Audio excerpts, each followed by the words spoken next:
Welcome to Cinema Hounds, a Lorehounds podcast, your guides to the 2026 Academy Awards. I'm Elysia, your movie nerd in chief, back with another deep dive into the Oscars races. This time checking in with Lisa, aka RedZippy, to discuss three of the most exciting races of this year, or the most beautiful ones at least.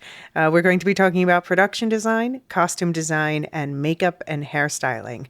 If you haven't given it a listen yet, I do recommend starting with the Oscar nominations reactions episode and Best Picture preview that David and I did. You'll find that and everything else we've covered so far linked in the show notes, including the Indie Spirits and BAFTAs episodes. And then stick around until the end to find out what's coming up next in the series. But first, without further ado, so welcome, Lisa, aka RedZippy. Those of you who are regulars on the Discord will know you well. So glad to have you here. So glad to be here. And I asked you today for these three categories: production design, costume design, makeup and hairstyling. I mean, you are an active participant in the award season channel. You are obviously following all of the awards. But yes. Why did I especially ask you for this? Perhaps you can best tell it. Yeah, I think it's because part of my not only just my passion and my life. Growing up, my mother was a costume designer for our local playhouse in Erie, Pennsylvania. So that side of theater and make believe just has captured me since I was a young girl. And then professionally, I worked for several years in the film industry, and then about 8 years in the professional theater industry. And so to really see up close the amount of work and planning and craft that goes into what these folks do. They are truly artists. And I'm really in awe of what they do. And having worked with them and actors and directors over a decade, I feel like I have a really good understanding of why these things are so important to the final product. And so it's just, I'm fortunate to have worked with a lot of really talented artists. So I love talking about what it is they do. Yeah. Yeah, I'm very excited to talk about these categories with you. I do think that they're actually, particularly makeup, some of the most exciting categories this year. Yes. I mean, this is definitely where fantasy lets loose on film. Yes, definitely. Yeah, we want to see more of that for sure. Right. And so we're going to be talking through, in this order, production design, then costumes, then makeup and hair. And I mean, production design is kind of like the blanket term for everything we're discussing today, more or less. It's just for anyone who gets it confused with cinematography, because I know most people do. Cinematography is basically how you capture the images, like the camera you choose, how you shoot it, things like that. And then the production design is what you are actually shooting. So right, yeah. It's like the actual world that you're shooting is the production design. So whether it's the architecture, the props, that kind of thing, that's what goes into production design. Right. And including costumes and makeup and hair, which are their own separate categories for the Oscars. Yes. Yep. Yeah. So usually for production design, you've got a overarching art director and then a set designer is usually the tandem that makes up a team that does this. So, yeah. Right. And we've got five good nominees.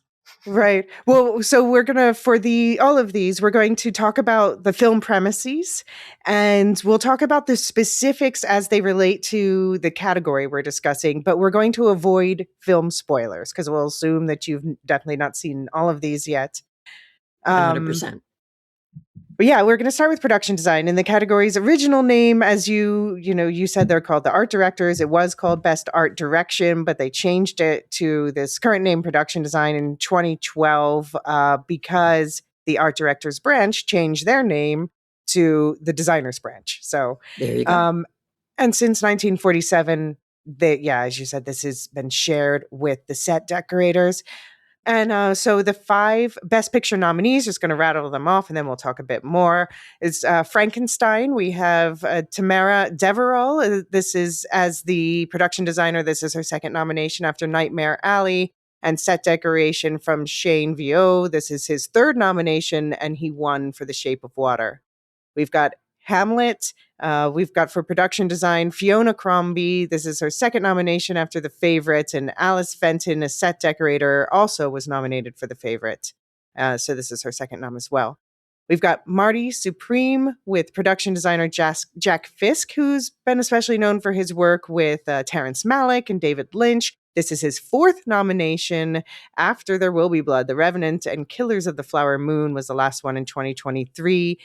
Working with set decorator Adam Willis. This is his second nomination after Killers of the Flower Moon. One Battle After Another with production design by Florencia Martin. This is his second nomination after Babylon, and set decoration by Anthony Carlino, also second nomination after Babylon. And finally, Sinners with Hannah Beachler as production designer. That's her second Oscar nom. She won for Black Panther. Okay. And set decoration by Monique Champagne. And this is her first nomination.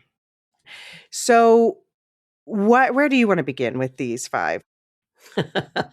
Well, I kind of want to start with Jack Fisk. Okay. In the sense that so that's Marty Supreme.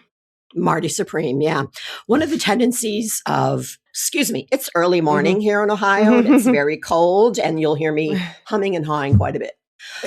But one of the things that we always like to see behind the scenes is those that have been in the trenches for a really long time and done really great movies, but have yet to receive their Oscar.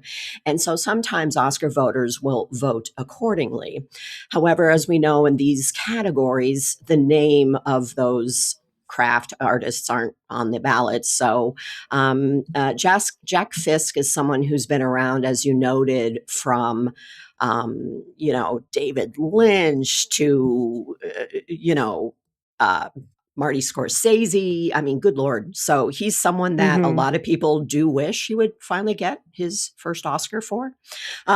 He's been he's been nominated 4 times, but his attention to detail on this set on Marty Supreme and picking up in the 1950s New York and what he had to do in the locations around the world to recreate all of those cities and places and buildings and moods and props and everything was just really, really fantastic. And so there's a lot of people, myself included, that are kind of rooting for Jack Fisk.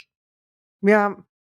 Okay, so to set this up, Marty Supreme, directed by Josh Safdie. The Safdie brothers have split up and directed their own movies this year. We'll talk about both today. Yes. And so the plot is Marty Mauser. It's based on a real story, by the way. But the plot is Marty Mauser, a young man with a dream no one respects, goes to hell and back in pursuit of greatness. And that greatness is he wants to be the number one ping pong player in the world.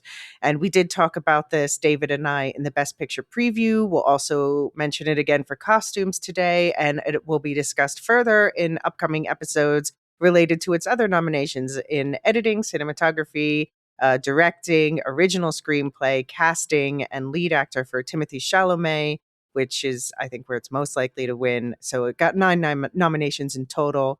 You saw the movie? What did you think of it overall? Yep. Yeah, I sure did. I absolutely loved it. I really loved his Uncut Gems for Josh Safdie. So if you know his style, but for me, it really captured the kind of American ego and superiority we felt after World War II, and the booming optimism that Americans had that they could do absolutely anything, and the microcosm of Marty Mauser being that person, was just done to the hilt. He's like, there is nothing that can stop me. This is who I am. I'm going to make it happen. There is no reason why I shouldn't, and then the movie is about all of the people and the situations that he drags along with him. So it was very, for me, kind of edge of the seat, very exciting. I rolled my eyes a lot, like, oh my God, there's no way he's going to get away with that. That's not going to happen. Oh yeah. Oh no. So I just thought it was a really great character study. And just I always enjoy watching films where how are they going to get out of that situation? I have no idea, and so I thought it was a great film. A lot of fun. How about Yeah. you? I quite liked it. I did not like Uncut Gems. I thought it was It was too stressful. miserable. Well, it was. I Yeah. don't mind stressful. This is a stressful film too. Right. True. And sometimes I like stressful if it's holding me engaged. But Uncut Gems, I just was like, I walked away from it thinking like, what did I get out of this? Like, I didn't learn anything. I didn't, No. I walked away with a bad feeling. I was like, I don't know. I really didn't like that. But Marty Yeah. Supreme, I did like. It is equally stressful, I would say, but I had a lot Yes. more fun with this. And I think Yeah. part of it also, no spoilers, but I think part of it is, I feel like the central character had more of an arc at the end. And he was someone like I kept rooting for him to do better, and I agree. so it kept me engaged in that way. Yes. And I think 100%. also, what is her name? Odessa Zion. She was not nominated for Best Supporting Actress, but she was definitely a contender for that nomination. And she also really added a lot to this film. Oh, I thought and Gwyneth she was Paltrow, amazing. Too. Yeah, for sure. Both of the ladies did. Yeah, I was definitely hoping that Odessa would have gotten a nom. I think she got a SAG actor nomination, but anyway, she got a BAFTA nomination. Yay! Yeah, I mean, she's definitely, I think, one of the breakout stars of this film. And obviously, Gwyneth Paltrow, we haven't seen much for her recently, so it's nice to see her back. But yeah, probably Timothée Chalamet is walking home with an Oscar from this. Yes, I agree. Yeah, most definitely. Yeah. So that'll be a big deal. But yeah. But no, to kind of bring it back, to production design and everything behind it, it was just extremely well done. And, the fact, I think Jack Fisk even looked for the actual tiny little ping pong balls that they used. I mean, right. It's just the attention to detail is just crazy, So yeah. So he's 80 now, Jack Fisk. So I understand like wanting to make sure he gets his due. And he apparently like hunted down tax office photographs to reconstruct the 1950s New York that doesn't exist anymore. Right. So yeah, he really went above and beyond and put a lot of passion into this. So. Yeah. One thing you hear a lot is about, this movie and other movies that are so well done is New York City was a character in this film as much as the actors were. So, it was really, really terrific. And just as a side note, his Jack Fisk is married to Sissy Spacek. So. Oh, I didn't realize that. Okay. That's cool. Yeah. Well, if anyone would like to watch this, which you of course should, it's one nominated for, as I said, 9 Oscars this year. It's 2.5 hours long. It's currently in theaters, but it is coming to video on demand on February 3rd. So, all right, let's rotate to my favorites, which we'll be talking about in all 3 categories today. Sinners. I'll say it's my favorite film overall. It's not necessarily my favorite for this category. We'll get to that. Although, yeah, it could. I would be very happy to see it win also. But so. Sinners for production design. This is Hannah Beachler's second nomination. She won for Black Panther, as you pointed out.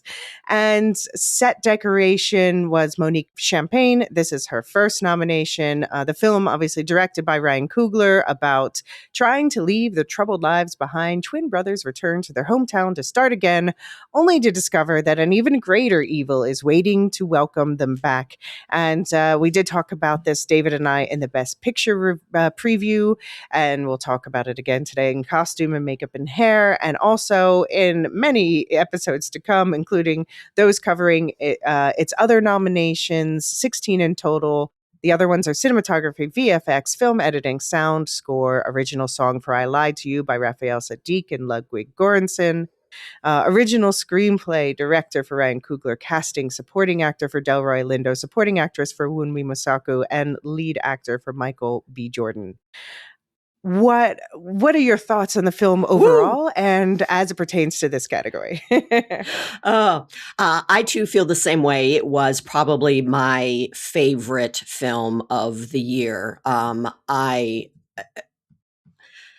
mean, it was. I remember how it felt seeing it in the theater, and I was so blown away. I had never seen anything like it, and I walked out thinking, my usual test for things is do I want to buy the physical copy of this and be able to play it forever and ever, never, never, even if all the electricity goes out, and the internet goes out, and I have to watch it, because I'm such a Ryan Coogler fan, and I'm such a fan of.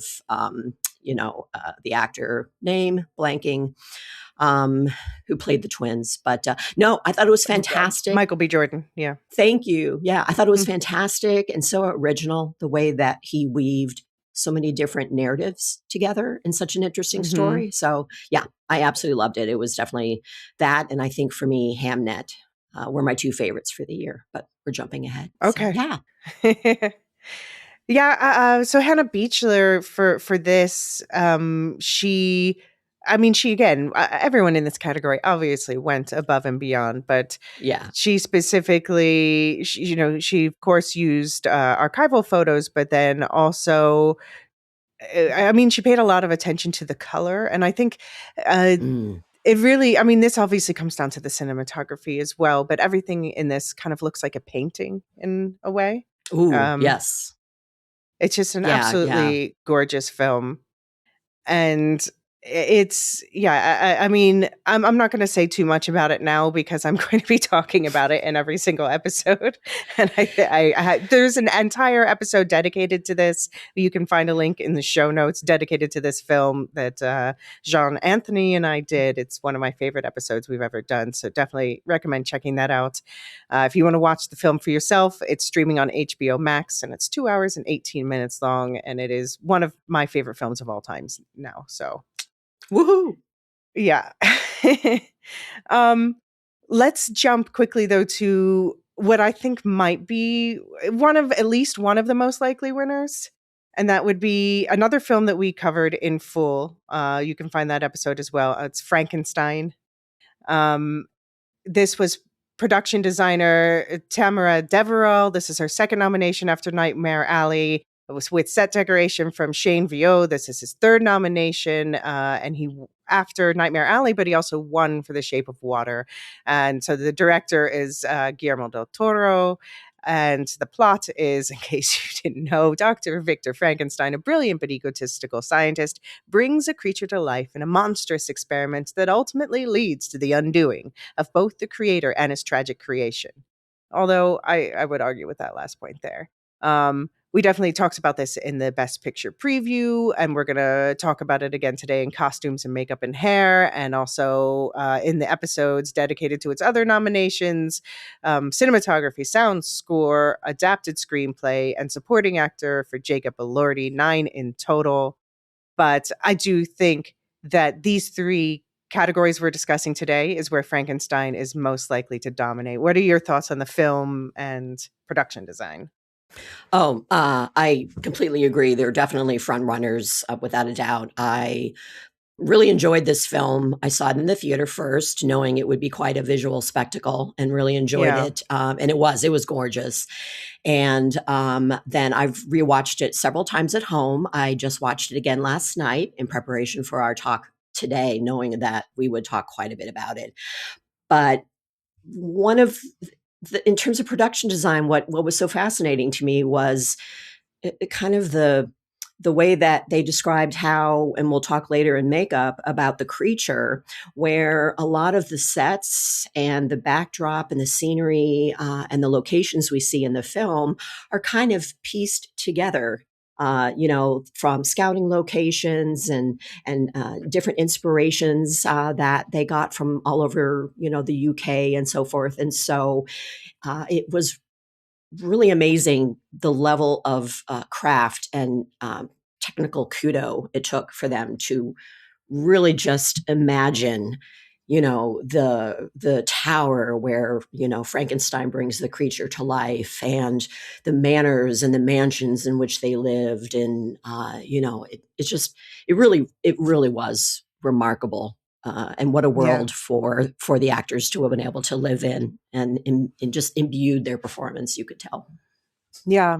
Yeah, I'd say that the two biggest set pieces that people are looking at when they're just thinking about this in terms of production design are the Clifftop Laboratory, Yes. um, yeah, Tamara Deverell, she built a 20-foot model of that inside of an abandoned water tower. So I loved just the choosing an abandoned water tower made all those interesting. Like that's why there's that big hole through the center of it. Why there's all Right. those little canals at the bottom of it. Yep. For all the So that drainage was and everything. mhm, Yep. inspired Yeah. Yeah. choice. Yeah. And Yeah. then Definitely. the other biggest set piece would be they built this entire Arctic ship, and put it obviously on a it's an outdoor sort of soundstage, but Hmm. outdoor lot. But yeah, but anyway, yeah, they took a lot of inspiration from with the direction of Guillermo del Toro, a lot of inspiration from Gothic classics, but with he wanted everything to be more colorful than you might usually Oh, think of with checked that box. Yeah. Colorful it was. Yeah, no, without a doubt. So, yeah, it's always fascinating, the magic of movie making, but the fact hmm that, the Arctic scene with the ship and the ice was basically, a parking lot, uh, and the way they're able to just convert, that space into, let's build a ship and let's build the ice and the icebergs and everything like that. And, it was really just amazing. And I'm wearing my Edinburgh, Scotland T-shirt because I know much of the inspiration for the filmmakers and Guillermo del Toro was some castles and manors in Scotland and so forth, churches in Right. Edinburgh, all that kind of thing. Yeah. Right. Well, yeah, Mary Shelley, the author of the book, she loved Scotland. She spent some time there growing up, and that was definitely. And Edinburgh was famous for being a place where there were a lot of medical students who needed bodies, Yes. and Yes. bodies were sometimes paid under the table to men who acquired them through unsavory means, but they needed that to study. So, yeah, that's Yes. part of the Yes. inspiration Yeah. for Frankenstein. Yeah. Yeah, yeah, yeah, definitely. And just the amount of detail that you see in his lab or in his library and things like that, is just chef's kiss. So Yes. Yes, absolutely gorgeous. If you want to see the gorgiosity for yourself, it is on Netflix, 2.5 hours long, 2.5 hours long.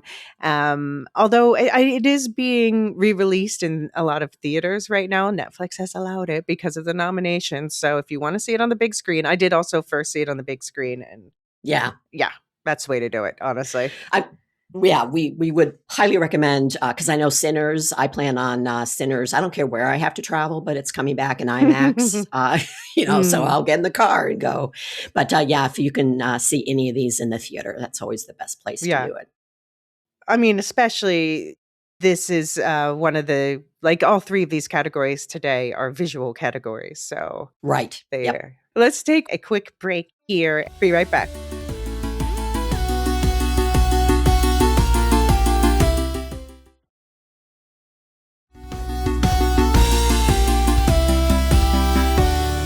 All right, let's pivot to your other favorite film of the year, Hamnet. Hmm. Again, Yeah. the production designer was Fiona Crombie. This is her second nomination after The Favorites, which is also the case for set decorator Alice Felton. This film, Hamnet, was directed by Chloe Zhao. The plot is the powerful story of love and loss that inspired the creation of Shakespeare's timeless masterpiece, Hamlet. We did talk about this in the Best Picture preview, and we'll also bring it up again in costumes today and talk about it more. It got in its other nominations, 8 total, but the others were score, adapted screenplay, director for Chloe Zhao, casting, and lead actress for Jessie Buckley, where it is most likely to win. So why do you love Hamnet so much? Um, well, it's definitely the theater nerd in me. And, Mm-hmm. so that's a big thing. And I really know Jessie Buckley and Paul Mescal from their theater performances, that they did over in the UK. And so I knew of them first as being really strong stage actors. So when I understood what Hamnet was about, the theater that I went to see it in, a little art house theater, so it's nice and small and intimate, and my seat was pretty much at the same eye level. And I kind of did it that way as the actors were in the film. So Mm. I went into it deciding to experience it as if I was watching these two powerhouses on stage. Mm-hmm. And that is really what put me in this great mindset. So I was just watching the two of them. And then of course the child actor who plays their son, and I was just taken by them. Jacoby Jupe. Yeah. Yes, yes. And so it really felt like I was on stage with them. And then I was just so incredibly moved. And the fact that, where we end up, is again, we're talking about William Shakespeare. So most likely we're going to end, or at least at some point, be on stage with one of Mm-hmm. his plays. And we were. And it really, really touched me. The audience that I was with reacted almost in the same way that they did in the film. So I was just very deliberate about how I wanted to experience this film, knowing what I was going in to see. So that's a big part of why I loved it. But I'm a huge fan of Jessie Buckley, so I will see anything that she does. I think she's one of the most talented actresses there is, Mm-hmm. period, end of sentence. So yeah, because of the passion that I have for art, art can be what connects us, what gives us the empathy to understand what it's like to walk in other shoes, or to allow us to tap into feelings that I didn't know I had or forgot that I Mm-hmm. had, and so I've definitely had a lot of grief in my life over the past several years. And so it was very cathartic for me as well. And that's what I love about the power of art in our lives, and why it's so important. So because of what the movie was about, and of course the book before it, that's why it resonated so strongly to me. And did you say, have you read the book? No, I have the book Okay. now, and I like to read the book first. Yeah. No, that's why I ask. Not to Yeah, put you on the spot, but just because yeah, no, you often surprise me. You're like, and I read an entire biography about that person. I'm right. like, wow. Yes, exactly. No, I always try to read the book before I see a movie, Mm-hmm. but it didn't happen. So I Yeah. do have, No. yeah, yeah. So how One about has you? 24 hours in a day. I know, um, right? yeah.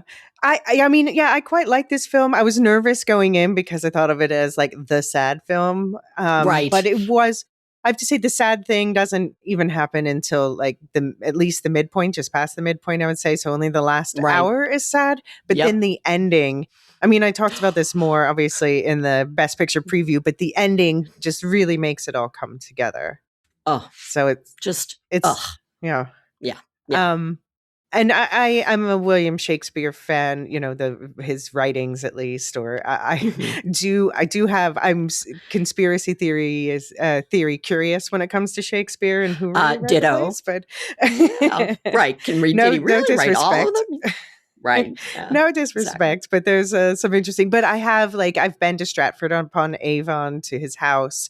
I've been Oh, to the Globe in London. oh, Um, so it was cool to see these on screen. They didn't film on location. They were recreated. So that's very impressive. They repositioned the Globe's dressing room, as you said, to that eye level so that William could connect with his wife, Agnes, from the stage when they had that final scene. And then we'll leave it at that because I don't want to. um, yeah, but yeah, yeah. It's getting a lot of kudos for the recreation of the Globe Theater. mhm, Yeah. mhm. And it's I mean it just you do when you watch it you feel as though I like the directing. We'll talk about that obviously in a different episode, but I like that she kept the directing modern because people are always like, oh, people in the past behave differently. I'm like, they spoke differently, but I mean people were still people. Oh, yes, um 100%.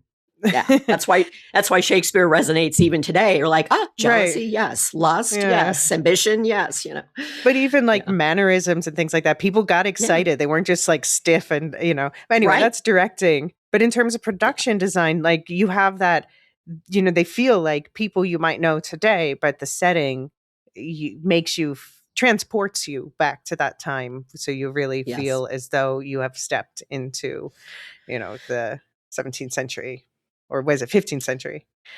Um, yep, yep. yeah. So this is a gorgeous one. I'm going to be talking about it obviously a lot more.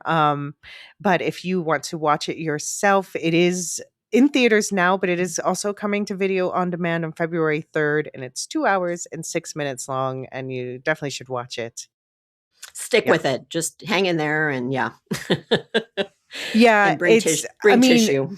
bring tissues, bring tissues. But the first hour, it's not really sad at all. It's like their No, courtship and everything. yeah, yeah.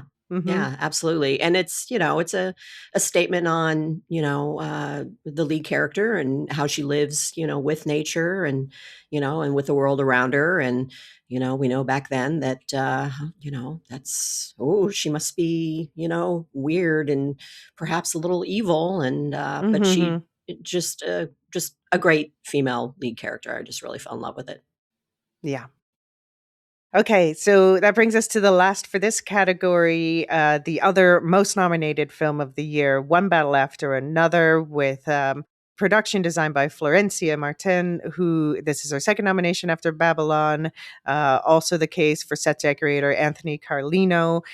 One Battle After Another is directed by Paul Thomas Anderson, and it's about when their evil nemesis resurfaces after 16 years. A band of ex revolutionaries reunite to rescue the daughter of one of their own.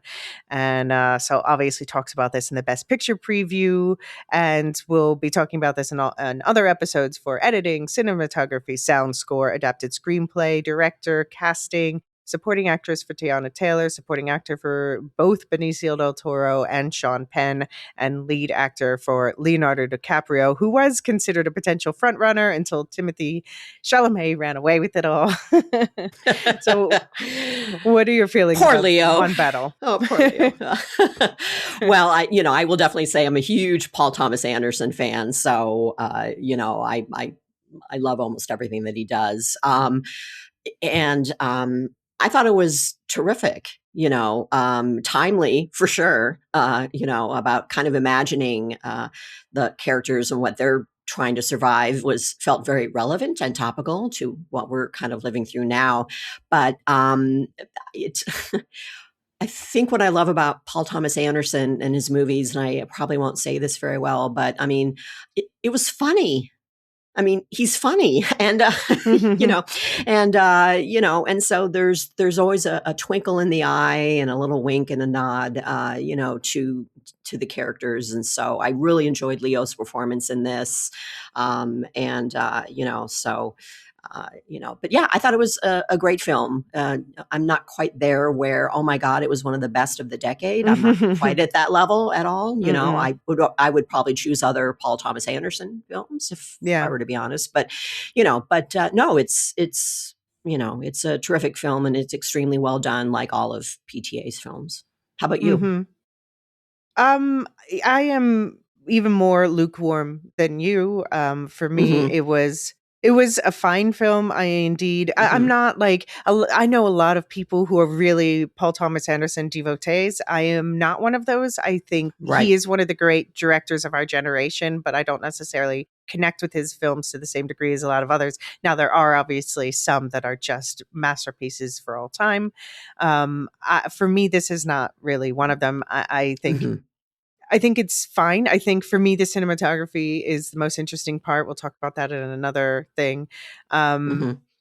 I, yeah, I guess for me, the biggest thing is like everyone told, I think I saw it like a week after it came out. So really early, but not opening night.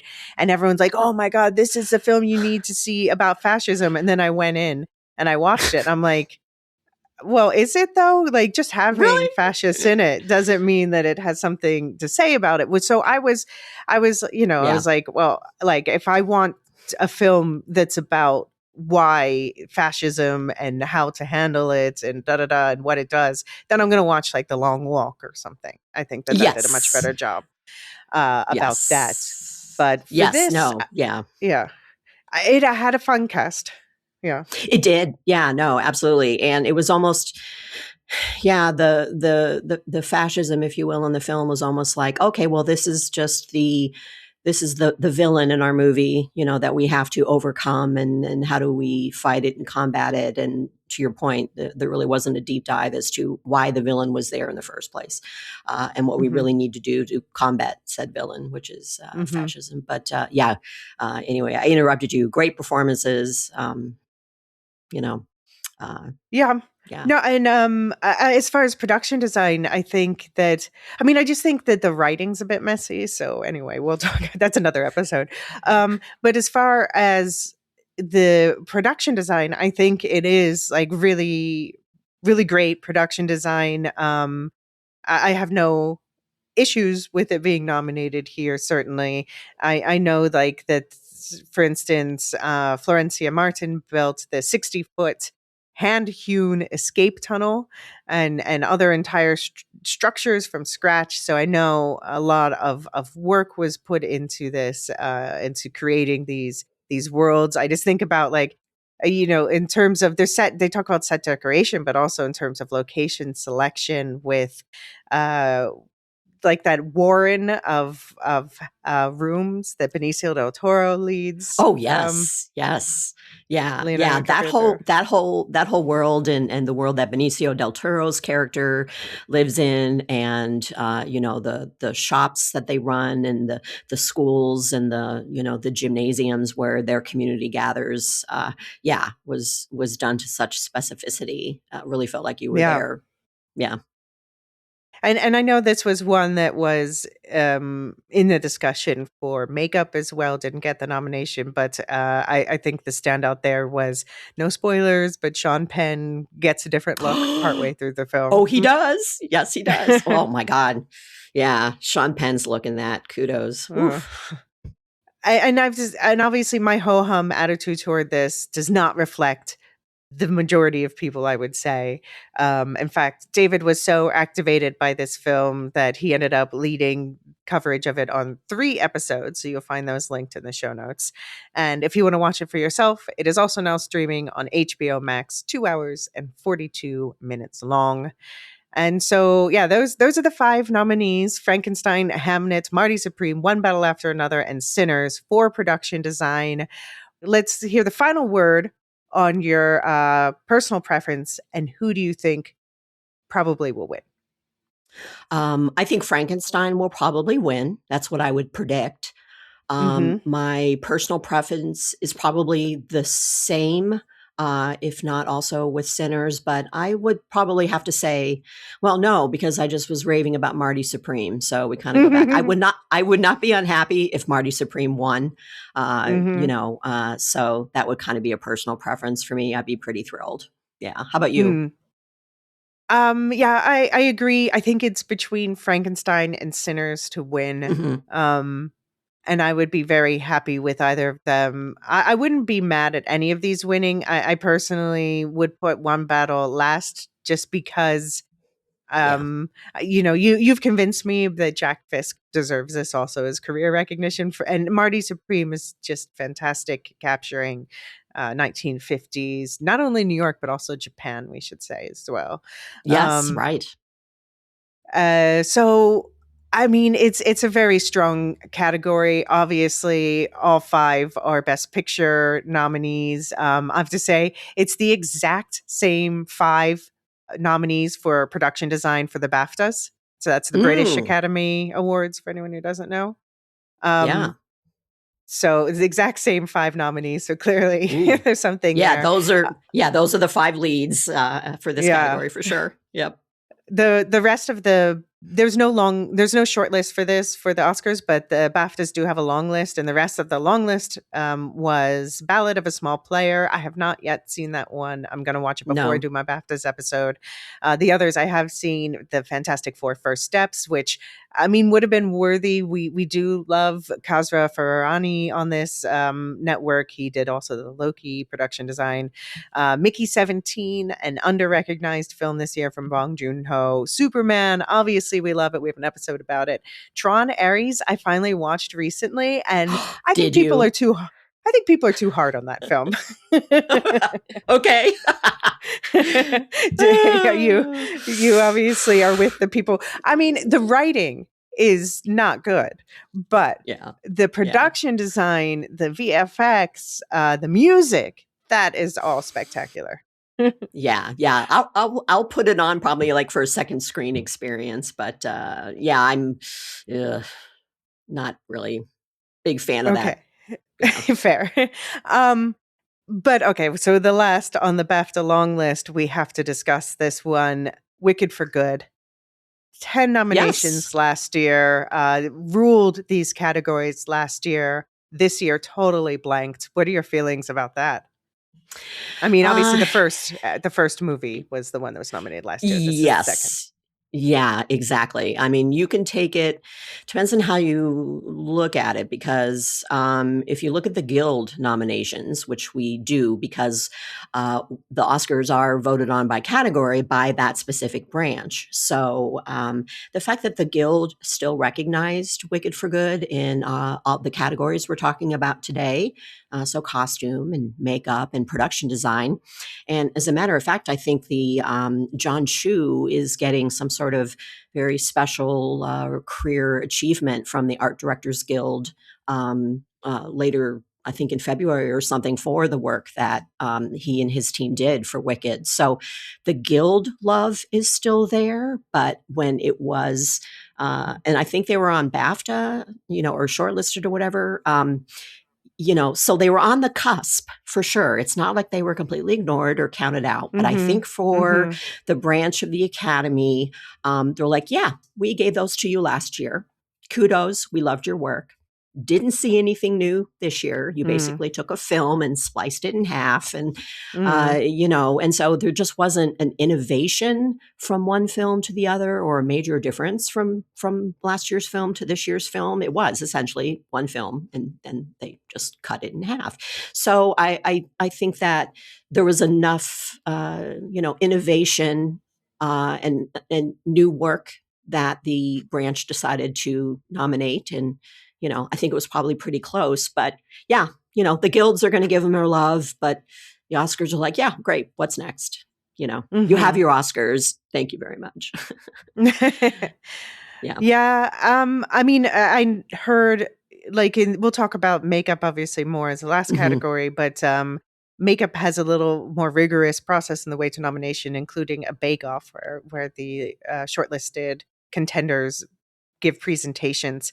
And apparently Wicked for Good, their presentation focused too much on previous work in makeup and focus less on the new characters, because there were new characters. Like they did the design for the Scarecrow and the Tin Man.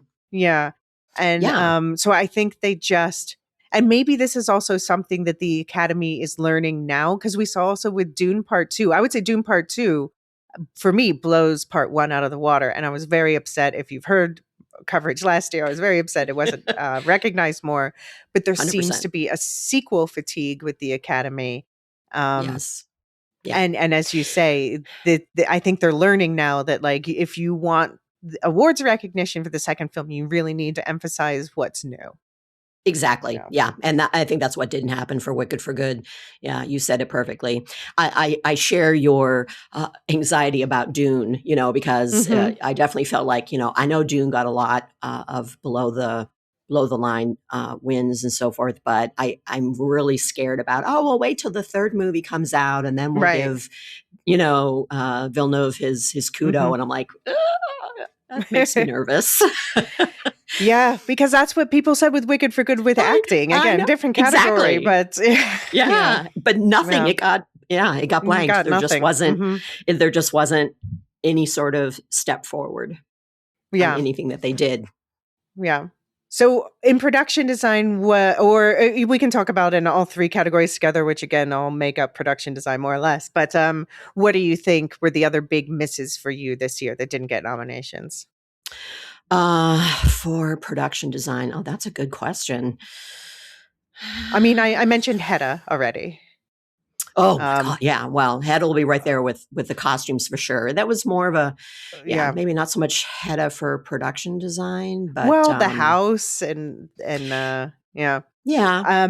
But Hedda definitely for. I mean, we're talking about them all together now. So, for costumes. Hedda was really a standout for costume. Me. Yeah, agreed. If we're talking about all of our categories today, then Hedda was probably really, really close, and I'm sure it didn't get in there at the Oscar level simply because there wasn't any other momentum behind the film. I mean, for Tessa Thompson not to get nominated or anything else. So the fact that there just wasn't general momentum behind the film is just probably why it didn't quite get, over the line for the final five for the Oscars. Justice for Nia DaCosta. Everyone go see The Bone Temple. Yes. Or watch Hedda's on Prime, I should say. You can watch it right now. It's based on the classic play. And I did a deep dive on Hedda to watch previous versions of the play. And so I really appreciate the innovation with this version. Yeah. 100%. Yeah, definitely. And so, other ones that bum me out is, no, I don't know. I'll kind of leave it at there. Did you see The Testament of Anne Lee? No, it just opened in our little indie theater yesterday. So, Okay. So how about you? Have you seen it? I have seen it. I wouldn't have put it for Best Picture or anything. I think it was a bit dour. I think the musical stuff was the most interesting. Amanda Seyfried should have gotten lead actress, but that's a whole other conversation. Because it's a whole other conversation. Yeah. But the production design for The Testament of Anne Lee and the costumes are immaculate. Just recreating again this very historical. What was that? 17th, 18th century? Oh, I should know better. I leave that part of my brain for my brother, the historian. So if there's anything that's history related, I just speed dial my brother and go, Brian, what was anyway, but no, I will see it. Yeah. Mm-hmm. It's worth it for, especially the musical sequences are really interesting, and the production design, I would say, and Amanda Seyfried, and I would say Lewis Pullman should have been also had more buzz around him for supporting actor. Yeah, I forget the studio that did this, but they botched the release on that. Coming from a PR perspective, they just no one saw this film. It just. It would have been more in the conversation had there been a more thoughtful and timely, release. It's one thing to, have for your consideration screenings, but no one just, Yeah, well, it was Searchlight. Film. This was the first year that Searchlight blanked, and this was one which is weird for them. Yeah. Yeah. We also talked about in the nominations reactions episode, David and I both really liked Rental Family. There's another one of those that blanked this year. They really just kind of, I don't know, dropped the ball. They were a little off their game this year. Yeah. They're allowed. Yeah.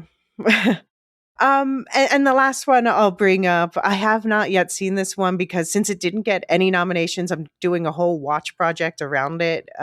Is Kiss of the Spider Woman, which is the new one with Jennifer Lopez and Diego Luna. And this one is it's a remake of a prior film, but so the prior film is based on a book, and so I'm watching through all of the classic monster movies, the book references, and then this new one references a bunch of classic musicals from the 50s and 60s. So I'm watching all of those as well.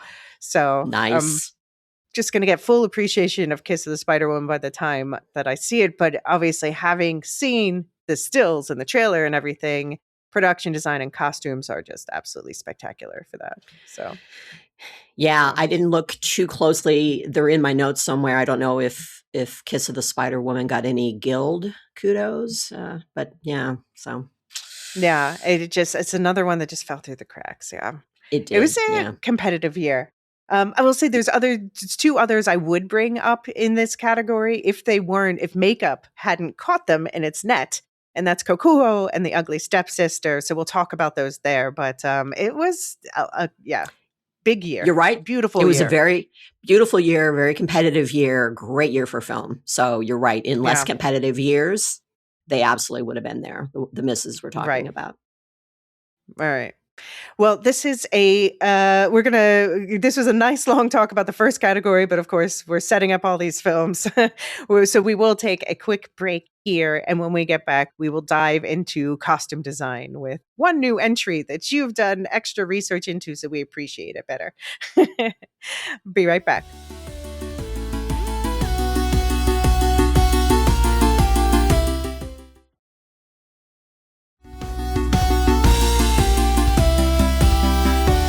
Okay. And so we are back to discuss costume design. And this award was first given out in 1949. And initially, there were actually two categories, one for color films and one for black and white films. Obviously, they merged those two categories in 1967. And I mean, I have to say, at Emmys now, the way that they do it is they'll have like period and fantasy costume designs separated from contemporary, because here we do find contemporary falls through the cracks. Now, definitely not always, because we saw last year, what's it called? A Complete Unknown, which is, I suppose it's period, but like, you Yeah. know. But it's contemporary ish. Yeah, Yeah. yeah. But we definitely, and for this, Marty Supreme is period, but a Mhm. contemporary period.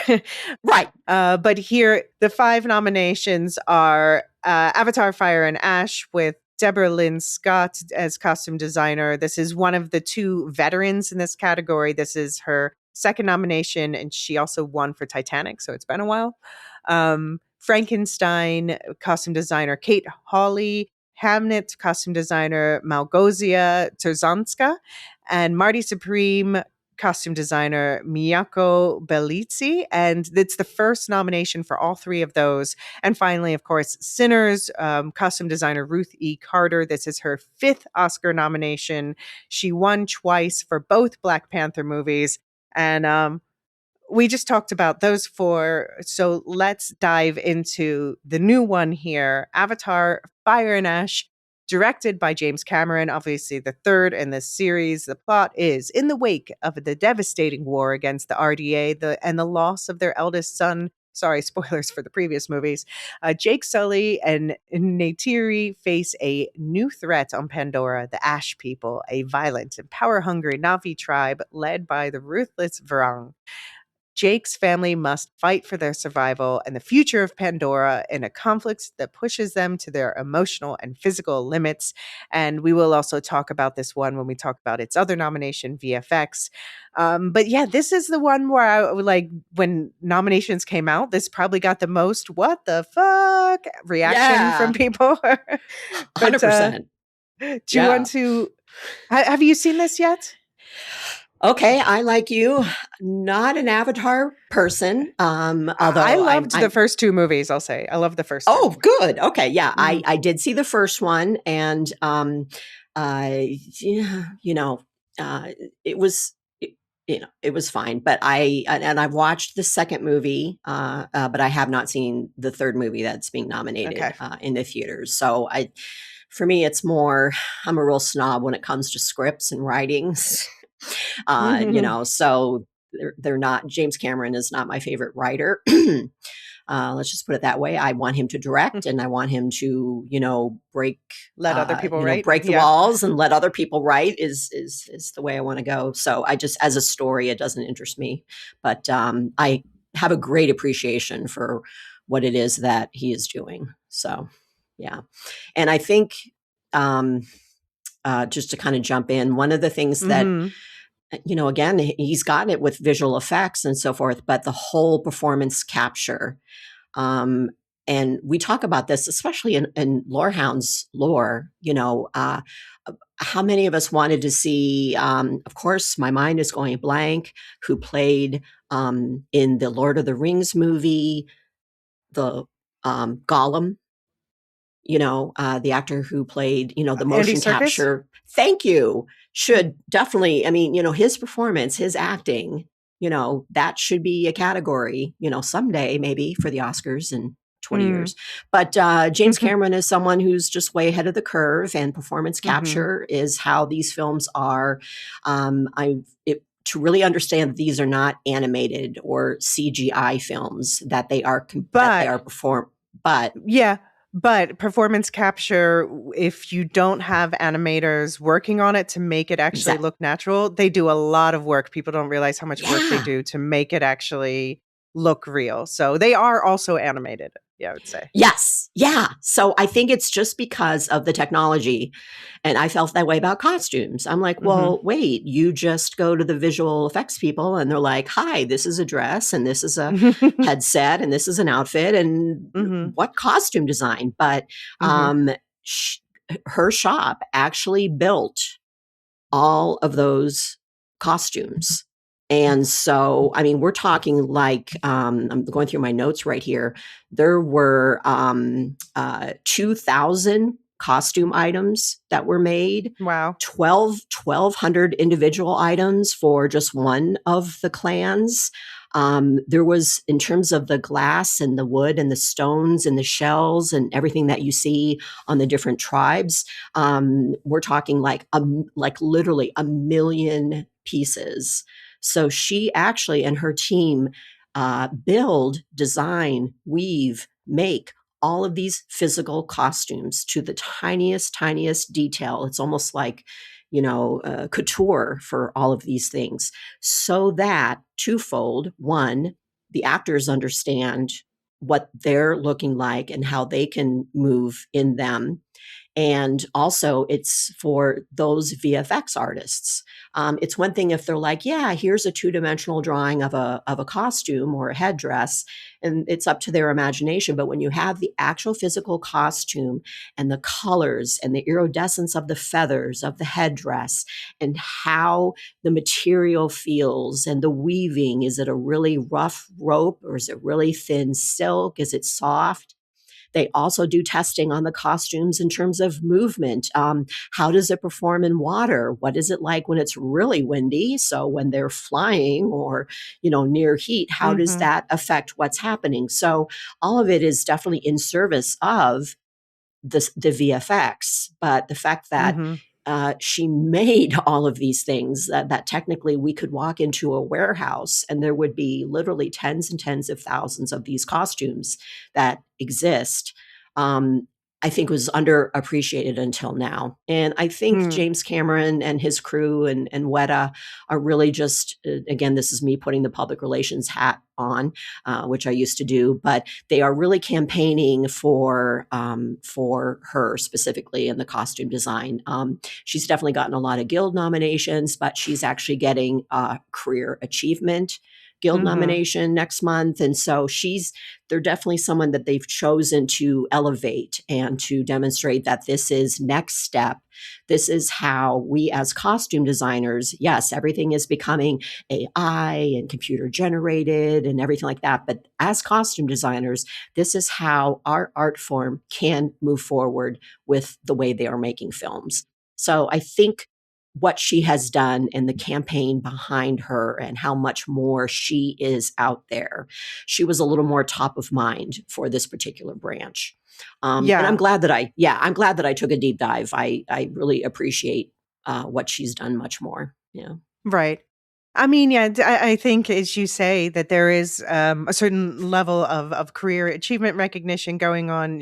Deborah L. Scott, has done the costume design from everything from E.T., going back to the 80s, and Back Back to to the the Future. Future. Yeah, with the Yeah. little puffy vest and yeah. Yeah.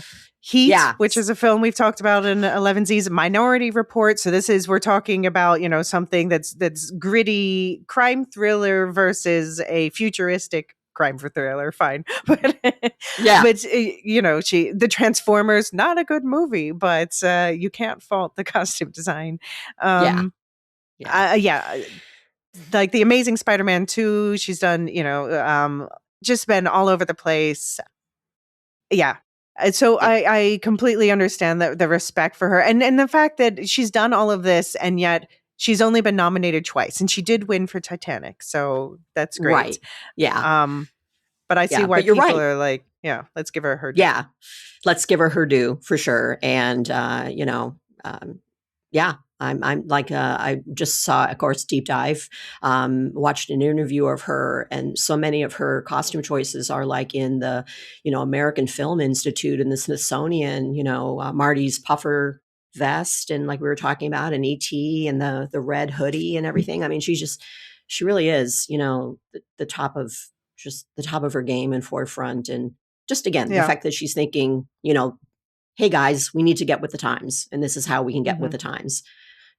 Not Hmm. hardly anybody has James Cameron's money to do that, because who in the heck could afford to actually make all of the costumes and then Mm-hmm. let the And then, VFX, yeah. Yeah. Because no, you're basically making them twice in this case, but yeah, you're like making two movies, it's yeah. crazy. Yeah. Yeah. Yeah. So it's cool. She won't win, but I hope that, again, me being the movie lover that I am, and the fact that I cared enough to do a deep dive, I hope that my new appreciation for what she did and what others do for James Cameron's films, Avatar films, hoping open some doors. And again, I'm nearby. Kent State University is near where I live here in Akron, Ohio, and Kent does have a costume degree, and they have actually a renowned costume museum where a lot of amazing collections are there. So I also, being in higher ed, think about how are we teaching the next generation of costume designers. And so I really see Deborah Lynn Scott as someone who's really set the example for how these kids can still Mm-hmm. matter in the industry moving forward. I'll shut Right. up now. um yeah, for me, for this film overall, as I said, the first Avatar absolutely blew my mind, like most people, when it came out 200 years ago. Um, and I was a great defender of the second film as well. I think it was even in my top 10 of the year. Oh, This wow. one, this one actually, I don't know, it kind of annoyed me for some reason. I think, yeah, I got very mad at the writing for this one. I Yeah. found it, I was definitely in a bad mood in the theater. It's a 3 hour and 18-minute long film. I saw it in 4DX, which was maybe the 4DX for the Ooh. second one was really pleasant. I talked about this already, so I won't go into it Yeah. too much, but this was like kind of, I don't know, I didn't enjoy this experience as much. And I was just so mad at the writing throughout that it kind of soured me on it overall. But in terms of the costume, I would say the real thing for me, like, okay, I understand you created all this and you scanned it in. All right. But the real, like, if Wicked is being punished, Paul Tazewell won this category last year. It was a historic win. If Wicked is being punished for not having original enough costumes, I would say this one only has really one new costume, which is that fire character Varong, which is cool. It's a great look. She's very impressive. That's easily my favorite character in the new movie. But yeah, I don't. Yeah, I think this is indeed for Deborah L. Scott rather than for the film itself. Yes. In fact, I felt the same way you did, Elysia. And I'm like, well, Mm-hmm. okay, well, what's different from the second film to Mm-hmm. this film? And Mm-hmm. I guess it is. And because I don't know the films like you do, but I thought maybe the two new clans that were introduced in this third Mm-hmm. movie, maybe brought in some, There's one new just even clan introduced, yeah, one new clan. and Okay. Yep. mhm, And so maybe and that's there's really why. just yeah. I'd say it's one additional costume. There are other, but because it's like with a new clan, there's one character that matters, and then other people in the background, and they Right. don't really. And I thought that the new movie was going to like actually go to where they come from, and we were going to like see new landscapes and learn cool new things. But they actually, and I'll bring this up again when it comes to VFX, they mostly relied on the production design that they had already created, and instead brought the fire people to the water world. rather Oh, that's than interesting. yeah. Oh. So I'm just kind of annoyed with this film this year overall. I know there are still huge Avatar fans, and if the next one comes out, I will go and watch it. But I am with you, Lisa. Please hire a different writer, please. Oh God. Oh my God. Yeah. Just oh yeah.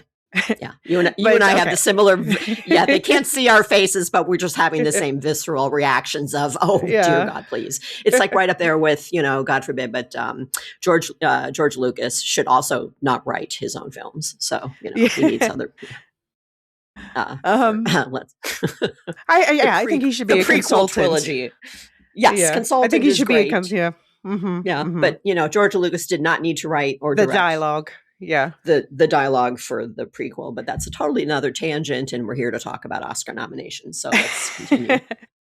So I'll shout out the other big industry vet is Ruth E. Carter. She, as I said, this is her 5th Oscar nomination. She has won twice, both for the Black Panther movies, and I was really championing her for both of those because she really, especially for the Black Panther second movie, she had to create these costumes that had all these historical references incorporated in a new, fresh way, but also physically could stand up to the demands of this was a film that involved water and wind and how do you have because they're trying to combine like this indigenous um South American culture with the water people. So you have feathers and water, and it's just incredible what she was able to do there.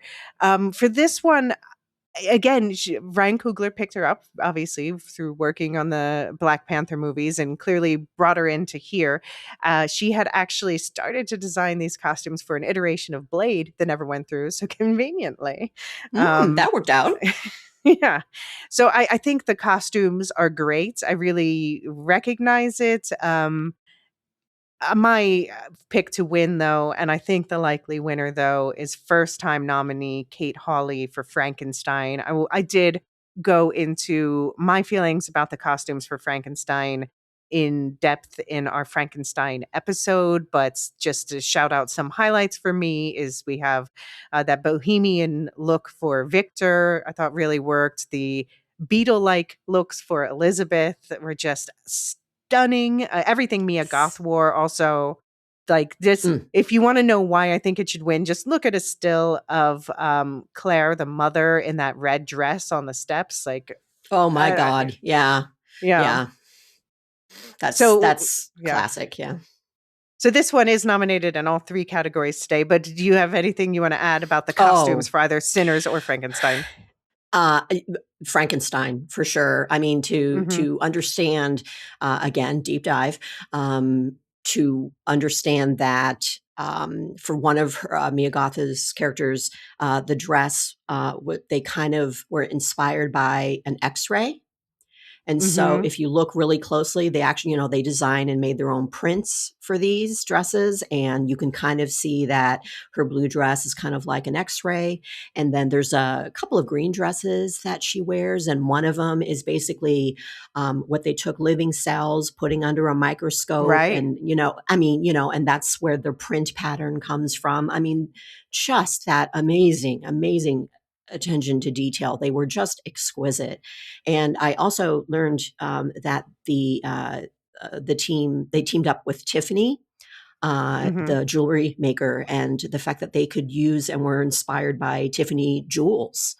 So a lot of the in the costume are actually rare pieces from Tiffany that they like never let out of the closet. There was like more security for the jewelry that Mia Goth was wearing than like anything else on the film, and and so it was the collaborativeness of it, and the thoughtfulness about the colors and the design, and just everything about who the character was, what she was feeling, the effect that she had on others in the room based on what she's wearing. It was Mm-hmm. just like a master class of how you do costume design for a film, I think, is Yeah. Frankenstein. And I would be thrilled to see Kate Hawley get an Yeah. Oscar. Yeah, Kate Hawley, has done especially a lot of genre film. So she's Hmm. done costume design for everything from The Lovely Bones through the Hobbit movies, Edge of Tomorrow, a bunch of Guillermo del Toro things like Crimson Peak, Pacific Rim. Um, and she, I think, especially because she's done genre film, she hasn't gotten her recognition yet. So I'm glad to see her recognized this year for the first time by the Academy. And yeah, if she doesn't Yeah. walk home with it, then I don't know what we're doing. No disrespect to the Just others. right. Exactly. But yeah. Yeah. Yeah. Agreed. Yeah. I don't know if you want to shout out anything for Marty Supreme, Hamnet, or Sinners. I think all worthy contenders. We talked about them a lot, obviously, in production design, but Yeah, yeah. No, nothing extra except for the usual craft, attention to detail. hmm And the one thing I've learned over the years and working with actors is how important the costumes are to them. They most often don't even feel like themselves or their character until they're in costume. So if you, and I know actors thank them in their speeches and whatnot, but if there are great performances in a production, a lot of it is because of the great costumes that they were able to wear, So, right. yeah, great films, great costume design, great performances. It all matters. So, good Yeah. lineup this year. Right. Yeah, and it does also closely coincide with the BAFTA lineup. I'm going to do a separate BAFTA episode running through the nominees in general to air a week before the BAFTA ceremony, which is on February 22nd this year. That sounds right. But yeah, but the nominations for this category for costume design almost exactly coincide, with the difference that instead of Avatar, there's Wicked for Good. So I think that's fair. But just to shout out the rest of the BAFTA long list, for costume design, the others were Begonia, Downton Abbey, the grand finale, which is set in 1930. For those who don't know, Nouvelle Vague, which is set in Paris in the 1960s. Nuremberg, obviously set in Nuremberg during the Nuremberg trial, and One Battle After Another. Did you have any thoughts about any of these? Um, I well, of course, Begonia. That's interesting. That's an interesting contemporary selection. Downton Abbey is hmm always going to get kudos, for its Right. costumes, Especially from but the Brits. Yeah. yeah, 100%. I was a big fan of Nouvelle Vague, if I'm Fog. saying that correctly. Vogue, Fog. thank Yeah. you. Vogue, yeah. Yeah. But no, I think the right ones. I think the right ones got their Oscar kudos. So I don't have Right. And their any other BAFTA thoughts. kudos. Yeah. Yes, exactly. Yeah. I mean, for the Oscars, I still would put in Hedda over. But anyway, I don't get to choose. Yeah, yeah, exactly. Yeah, Yeah. it's like, oh. Oh. All right. Let's take one more quick break, and then we're going to come back and talk about the last category, makeup and hairstyling.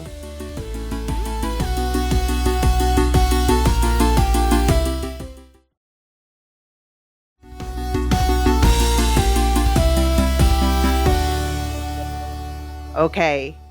Makeup and hairstyling this year, I think, was definitely like when the nominations were announced for this category this year, I think I let out an audible woohoo. um this is of these three categories, this is the only one of the three that has a short list. It's up to, for the Oscars, it's up to the different branches themselves to decide whether or not they do short lists. So makeup and hairstyling does do that. And then, as I mentioned before, they have a bake off for those who make the short list, so that they can all make presentations. And and then, say, why do we deserve to actually get the nomination?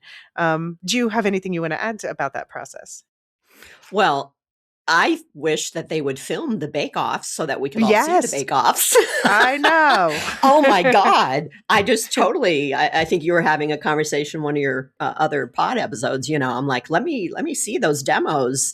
I'm a hmm big Face Off fan myself. So, Right, right. so, but no, I think that's really, you kind of wish they would maybe do that for costume. Mm-hmm. It's one thing to see the costume up on the film or whatever, and maybe you've seen it on a dummy if it's at a for your consideration screening. But it would be kind of cool to come in with the costumes. But anyway, so Right. yeah, I like the Bake Off. That's kind of Mm-hmm. cool. Well, I just wonder if this whole process of because this is definitely the most interesting of these three categories in terms of Yes. not just being like copy paste the best picture nominees. Yeah. Um, and not saying that best picture nominees are best picture nominees because they are doing excellent things across the board, including in these categories. But here, yeah, we got some different names slip in because there are a lot of worthy contenders. And I wonder if the whole shortlisting and Bake Off makes that possible. I agree. I think it does. Okay, but just to rattle off the 5 nominees before we dive in. So we've got Frankenstein back again. This time, the team that's being honored, first nominations for all: Mike Hill, Jordan Samuel, and Cleona Fury. We have Kokuho. We'll talk about this more with Kyoko Toyokawa, Naomi Hibino, and Tadashi Nishimatsu. And this is the first nomination for all of them. Sinners back again, of course, with Ken Diaz. This is his third nomination after 2 movies I haven't heard about: Dad from 1989 and My Family, Mi Familia from 1995. We have Mike Fontaine. This is his second nomination after The Batman. We've heard of that one. And the first Yeah. nomination for Shunika Terry. We have new to the Oscars discussion, The Smashing Machine. This is from the other Safdie brother, Benny Safdie, but the nominees for makeup are Kazuhiro. This is his 5th nomination with 2 wins for Darkest Hour and Bombshell. And Glenn Griffin, first nomination, and also the same for Björn Rebine. And then finally, I can't wait to talk to you about this one, The Ugly Stepsister, with makeup and hair from Thomas Foldberg and Catherine Sauerberg, and the first nomination for both. That is a Norwegian film. So let's just start with Frankenstein and Sinners. We've talked about them before. They are probably the 2 most likely to win. Obviously, for Sinners, the big showpieces, especially the vampire makeup at the end, in Mm-hmm. particular, Yeah. and Frankenstein. Obviously, I mean, the styling of Elizabeth, particularly, and also Victor and all the rest that comes down to it. But the big showpiece is clearly the creature. Oh Um, yeah. Yeah.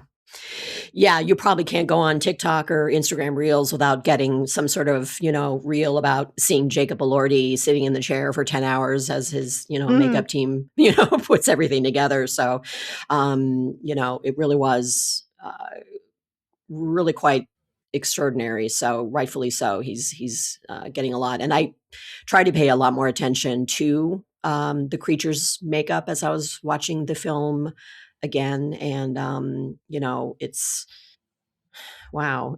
And I think too, again, just Frankenstein and Guillermo del Toro's imagination of it, this is the creature is someone we've all seen in films and television shows, and to like reimagine the creature in such a different way, you get kudos for innovation for sure, mhm. on that. Yeah, So yeah, yeah. It might be the best creature design we've seen. I think so. I Yeah, agree. I think a lot of I people will agree. agree. Yeah, yeah, 100%. Yeah.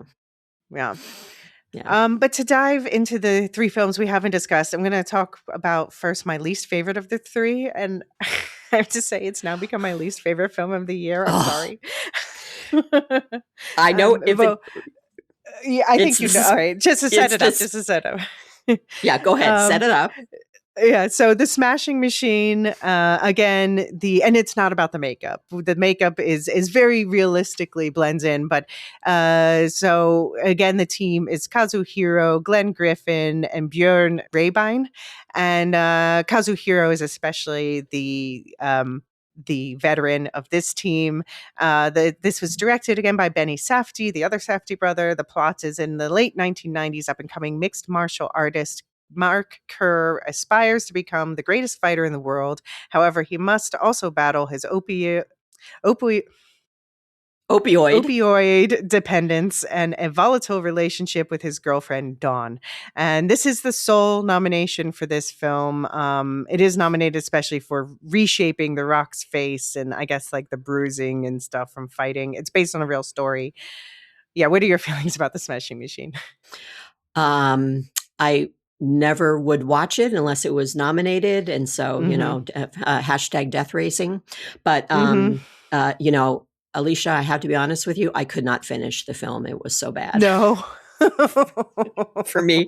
I'm like, okay, I'm watching it for its makeup. Okay, I get the idea, and I turned it off. I just was like, yep, nope, okay. Yeah, I didn't care for the movie at all. Uh, ugh. I'll be honest. I watched it last night because we were doing this. I'm like, okay, I've got to watch this freaking film. Yeah, And it's not like The Wrestler, for example. I thought that was a great film, and that's great kind of film. similar subject. Hmm. But this for me, it just it's not about the makeup again, which the makeup is very realistic. It is I Hmm. think it is an excellent quality makeup. It's not nearly Hmm. as exciting to me as everything else in this category. So that's the thing. But the reason why I didn't like the film overall, I think, just comes down to the writing and directing. Um, Agreed.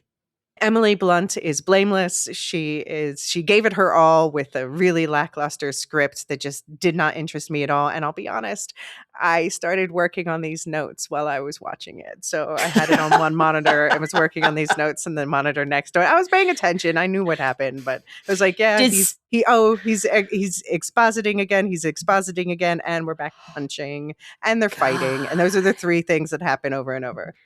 did Safdie write this one too? I mean, it was just it was a bad script. I'm looking it up. Yeah, he did. Yeah, he did. Oh, And ugh, and okay. I feel bad because like I know the brothers, I don't there's so much speculation we won't necessarily get into here about why the brothers split up this year. There's some ugly stories going around actually, I would say about the other Oh, Safdie about really? things that went on set on a past film and allowing an underage actress to be exposed in a really questionable way. Um Mm. but when it comes to the filmmaking, you can it feels like, okay, if we look at Uncut Gems and now we look at, this and Marty Supreme, who was the driving force between Uncut Gems, looks like Oh, looks like Josh on that one. Yeah, Yeah. yeah, Oh, yeah, yeah, 100%. Yeah, you can't help but feel that way about Joel and Ethan Cohen too. It's like but right, Ethan holds his own. But yeah, you're right. mhm, These two, it's like yeah, just huge difference between these two films and yeah. the quality. Oof. Yeah. So if you do want to see it for yourself, it is available on video on demand now, 2 hours and 3 minutes long. And not everyone dislikes it as much as us. So, Right. make your own decision. If you want to see, I think The Rock gives an interesting performance. Again, I'm not blaming the cast. I'm blaming the writing and directing. Ditto. Well, but let's talk about the other two films, which are way more fun. Yes. So let's dive into Kokuho. Again, first time nominees Kyoko Toyokawa, Naomi Hibino, and Tadashi Nishimatsu. The director of this film was Lee Song-il, and the plot is Nagasaki, 1964. Following the death of his Yakuza father, 15-year-old Kikuo is taken under the wing of famous kabuki actor. Alongside Shunsuke, the actor's only son, he decides to dedicate himself to this traditional form of theater. For decades, the two young men grow and evolve together, and one will become the greatest Japanese master of the art of kabuki. And you and I were fortunate enough to see this just before the nominations. Thank you, G Kids, for sharing that screener. Thank Um, you. yeah, sole nominee, but what did you think of the film overall? Oh, I loved it. I'm fascinated by this time and place in history, and so it was right up my alley there. But it wow, um, it was amazing. The character arc for the two young men who are basically growing up together and working together and creating their craft together. It was it just absolutely amazing. Really enjoyed both their arcs, and they went in directions I didn't expect them to go. I thought it was an amazing film, and I was engrossed the entire time. Mm-hmm. Yeah, it was fantastic. Looked great. It was beautiful. And of course, for me, I guess it pulls at that heartstring about the importance of art, in our Mm-hmm. lives and in culture. And so I always enjoy seeing artists who take themselves seriously and live in a culture that, that they are held in such high regard. So, yeah. Yeah. Yeah. Yeah, this one is one of the tougher ones to see right now. It is in theaters I'm not sure, not everywhere in the US, I don't think, but it is at least in some theaters now in the US. It is a long watch. It is a tome of a movie. It is nearly 3 hours, 2 hours and 54 minutes. But I personally also found it wholly engrossing. It's an adaptation from a novel. So I know they cut out a lot, and I wonder if they cut out more of the Yakuza stuff. I wouldn't have minded seeing more of that. That's the one Yeah. thing.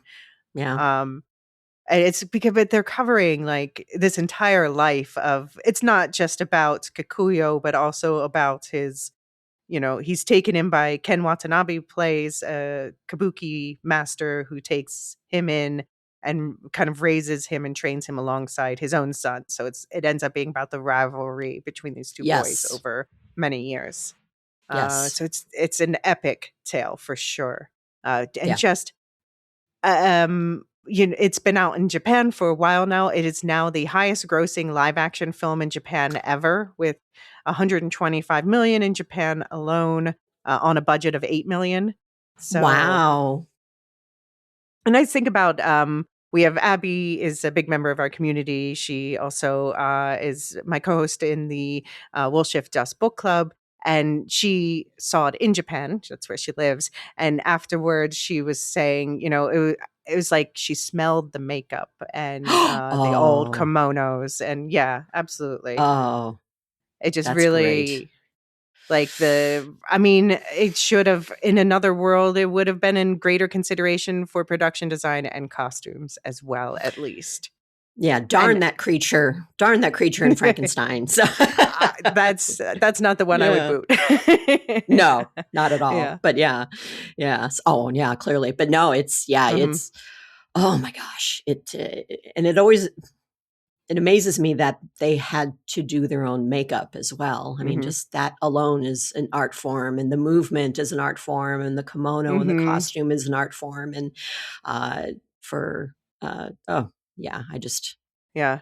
mm. I was glad. I was glad that I got some like in I've traveled through Japan, and in Kyoto, for example, I was taught that the makeup, like, you need to look at the back of the neck and it shows the status of whether someone's a geisha or gaiko, or what they're Oh, called different things in different areas. mhm. And so I was able to pick that out in, the makeup as the film was going on. And that was it is one, there's so much richness in there, but I think they did a good job translating this for international audiences. I learned a lot about kabuki in this. Yes, yes, that's a very good point. Yeah, absolutely. So, yeah, yeah, again, theater, you don't have to twist my arm. So, Yeah. yeah.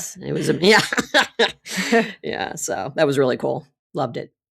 And I'll just say the title Kokuho means national treasure. It's like a status that you can get as an artist. Like, someone might get a dame or sir status in the UK.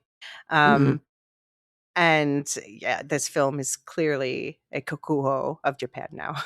And I'm very Agreed. glad to see it get some recognition, and makeup is a great category for it to be recognized in.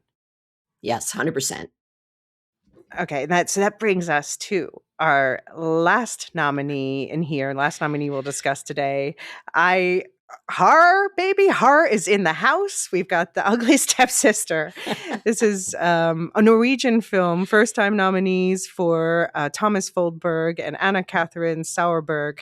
The film was directed by Emily Blichtfeld, her first feature. And the plot is, in a fairy tale kingdom where beauty is a brutal business, Elvira battles to compete with her incredibly beautiful stepsister, and she will go to any length to catch the prince's eye. I should say her mother will force her to go to any length to catch the prince's eye. this is a take on the Cinderella story. This is especially a Grimm's influenced take. You know, you'll see on the poster, there's the chopping of the toes definitely happens in this, and that's not the only thing that happens. Dying to No. know, what did you think of this film? I am so glad that you introduced this film to me in terms of your enthusiasm for it. The fact that it was nominated meant that I would most likely have seen it. But this is the one film out of like all 50 films that I'm telling my coworkers at work, oh my God, you have to see this film. I mean, I loved it. I loved when you can take a fable or a story and twist it on its axis in such a way that, oh, this is a different point of view. Well, of course, that makes perfect sense. And so just the premise of the story was fantastic. I mean, again, not that it probably hasn't been told, but it makes so much sense that what the women had to do, and not just in this household, you know, and the Cinderella and her stepsisters, but, you know, during that time, what women had to do to meet those beauty standards, you know, and if their one chance to save their family or get out or, you know, make dreams come true is to be this perfect feminine specimen, you know, so that someone in the royal court could, oh my gosh, you know, it just, the desperation in which our lead character just went along with everything her mother suggested, and wow, it, wow, I just was really, really, really blown away by the performance and you know, the characterization and the desperation and, you know, what she knowingly did to herself. And it wasn't, you know, exactly naive. She knew that this was, you know, really bad things she was doing to herself, but she kept doing them anyway. You know, I'll be interested to talk to you about it, but it's like, I think the lead actress, she is like a model, correct? I mean, she's a beautiful woman, correct? And am I wrong to say that some of the makeup kudo is the fact that they made her look? They dressed her down to begin, and then they dressed her up later in the movie. Right. And then well, no spoilers, but then there might be, yes, there's so much, like the makeup, everything from, especially the different looks that the primary actress had. And also, of course, costume design plays a large role in this. The costume design is immaculate and accurate. You know, and I would have much rather seen this, but then Avatar, sorry. I'll stop pooping on Avatar. But this is one of my favorite films of the year. It's in my top 10. I call it when I'm trying to I recommend it to people with caveats. I'll say it's very much the substance meets Poor Things. But even with someone who has a strong stomach, I'm watching a lot of these scenes through my fingers. It is a lot. Both surgery stuff, and there's a scene with a tapeworm. Oh my God. This just forever burned in my brain. Like, oh my God. Oh, yeah. Yeah. Me and worms. No, not so much. Yeah. So, this is, I mean, I think production design, costume, it's a sole nomination for makeup, but I think it should have gotten a lot more. And I think it would have gotten a lot more if not for the fact that Norway chose sentimental value to submit to the Oscars. Completely understood. No qualms about that. Right. Exactly. But that means that, you know, the most Norway, I think, probably got a record number of nominations this year. And obviously most of them went to sentimental value. And this one squeaked in with one. So I'm just so thrilled to see it on here at all. I apologize to the death racers with weaker stomachs for rooting for this. Oh my gosh. Yeah. Well, I think you mentioned, Elysia, in one of your other podcast episodes, you know, that the substance really broke a glass ceiling, I think, for especially, you know, body horror and not, you know, and just a recognition that, you know, a lot of gore and horror doesn't have to be man turning into werewolf or something like that, Right. you know, that it can just, you know, especially lately, you know, women and what we do to ourselves, you know, Right. to meet a standard. Yeah. Yeah, and I would Yeah, say this film is as beautiful as it is grotesque, and it is frequently beautifully grotesque, like a tableau of perfectly a said. rotting body. And yeah, woo. Yeah, it's yeah. I still I can vividly picture the end when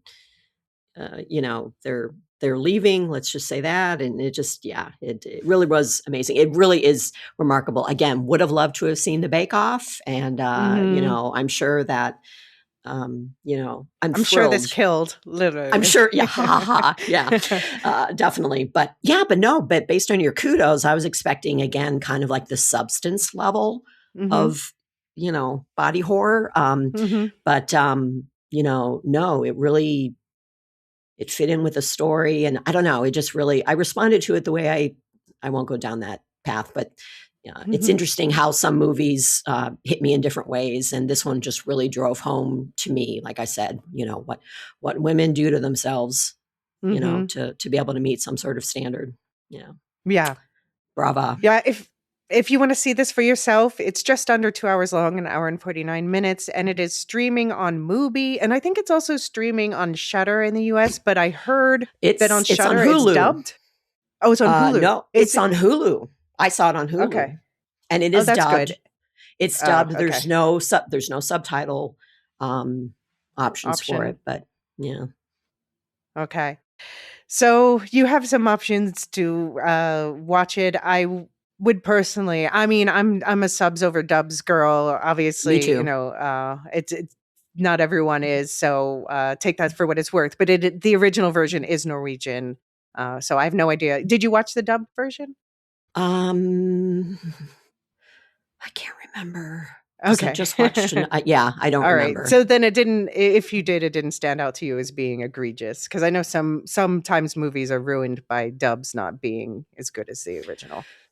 Yeah, no, Yeah. I'm pretty sure I saw it dubbed. Okay. Yeah. I didn't have an option for subtitles. Right. Right. Right. Um, but okay, so the 5 nominees for this category: makeup and hairstyling again, Frankenstein, Kokuho, Sinners, The Smashing Machine, and Ugly Stepsister. What would be your pick, and what would be your prediction to win? My prediction is Frankenstein, Mhm. um, and personally, I think you can tell from our enthusiasm. I'm not going to say these Yeah. correctly. Ko Um, Kokuho, yeah. Kokuho and stepsister for sure. I would be just so Yeah. thrilled. But it's Frankenstein's to take home. Yeah, Yeah.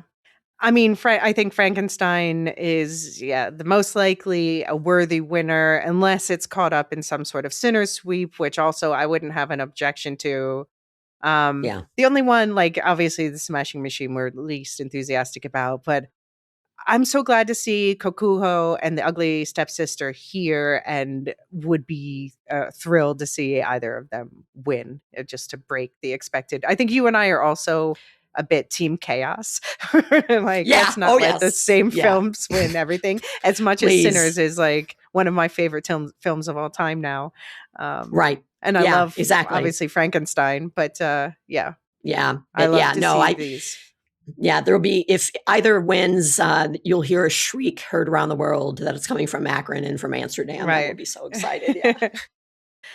Um, and so this is what the only of these 3 categories today that has a short list. So the rest of the short list included Alto Nights, which I just started watching just to get a sense of for this episode. And basically, it comes down to De Niro playing 2 different roles and having makeup for that. I put it in the same category as the Smashing Machine, kind of. And then the others on the long list are Marty, Supreme, Nuremberg, One Battle After Another, and Wicked for Good. So Nuremberg is the other one that stands out as not being mentioned before. I did watch that film. It's I gave it a 2.5 rating out of 5 for the film overall. Um, the makeup, yeah, it's like subtle, transformative prosthetics work kind of thing. Mm-hmm. But I think I was thrilled to see these 5 nominees, except for I would take out Smashing Machine and put in Wicked for Good. Yeah. Um, Yes, I'll for say sure. the BAFTAs went in a more expected direction for this. Their nominees were Frankenstein, Hamnet, Marty Supreme, Sinners, and Wicked for Good. And the rest of the BAFTA long list was Begonia, Downton Abbey, the grand finale, Nuremberg, One Battle After Another, and The Smashing Machine. Yep. Do you have any final thoughts in these three categories? No, again, both summing up our conversations that we're seeing is great to see some newcomers come in here in some of these categories and first time nominations. So that's really terrific. But really can't argue with too many of these. I'll be pretty happy with whatever turns out. But yeah, so nope, great stuff. No. Nothing very eloquent to say. And what about the rest of the Oscar season? Any races you are most excited for? I'm curious. The supporting actor and actress categories are interesting to me. Mm-hmm. I'm rooting for, I think, Ryan Coogler for, he won't get directing, but he'll get for original screenplay. Mm-hmm. Rooting for him there. I will be thrilled to see Chalamet win for Best Actor, and of course, I've already talked about Jessie Buckley, so I'm looking forward to that. I hope F1 gets it for sound. I'm a big F1 person, and I saw it in IMAX, so I might be a weirdo there, but I mean, if it deserves anything, it certainly deserves sound. Sound, yeah, exactly. But no, and sentimental value, I'll be thrilled. I loved it. It was an amazing movie, so it deserves all of its kudos. I still think about the ending. So yeah, no, great year. I can't think of a single film that I'm like, why didn't anyone give it any love? It was, yeah. So it was a good year. What's your pick for Best Picture? Oh, it'll be One Battle After Another. Yeah, is that what you want to win? No. What do you want to win? Oh, Sinners. I think Sinners by far. Yeah. I'm like you. I'm a huge Sinners fan. Everything about that was original and just fantastic, and everything. Everything that Hollywood and original filmmaking is all about. So I'll be rooting for Sinners. That's about it. I'm hope dicting Sinners, so we'll see. Yes. Yeah, because I would love to see, let's give Paul Thomas Anderson directing and then give Sinners Best Movie, and I don't know, what do you think about Best Casting Director or Best, because that's what's going to be tricky, I think, this year is that, in the Screen Actors Guild, they do have an ensemble actor award, and that is literally for, everyone together. But I think the new casting director Oscar might end up being like an ensemble award. Right. So I'm really, my eye is on that one. I just can't help but wonder if it will be the same kind of thing where One Battle will win for Best Picture, but then Sinners wins for the consolation casting prize. It's the consolation prize. Yeah. So, so that's going to take some years to kind of work itself out, because actually, if I were to choose for casting, I would give it to Marty Supreme because of the originality and the way they, Safdie always kind of taps into real people, for a lot of his cast and supporting cast. So I would have given casting director Oscar to Marty Supreme, but I'm fearful it'll go to Sinners as a consolation prize. So yeah. Yeah, I would. Okay, so we're going to talk about casting in the acting episode. Is going to come out after we've gotten the actor awards results, so I'll already know next time I talk about this who has won. But speaking, before that, I do think that it's possible that Sinners does take this home. I hope not as a consolation prize. I'm going Sinners, sweep, Sinners. Well, although I do want, like I said, like Kate Hawley to take costumes and stuff like that. But I want Sinners to get most of the awards. Um, Yeah. I could see Hamnet also being strong in casting just because of, we didn't talk about the fact that, and we'll talk about this in casting more, but the fact that they got two brothers to play a very interesting duo in the film. I don't Mm. want to be too spoilery, but one plays Hamnet, the son of Shakespeare, and one plays Hamlet, the actor who plays Hamlet, as in the character in Shakespeare's play. And the fact they got two brothers was just very smart and effective. So I Agreed. could see that being a strong one in casting. Yeah. Yeah.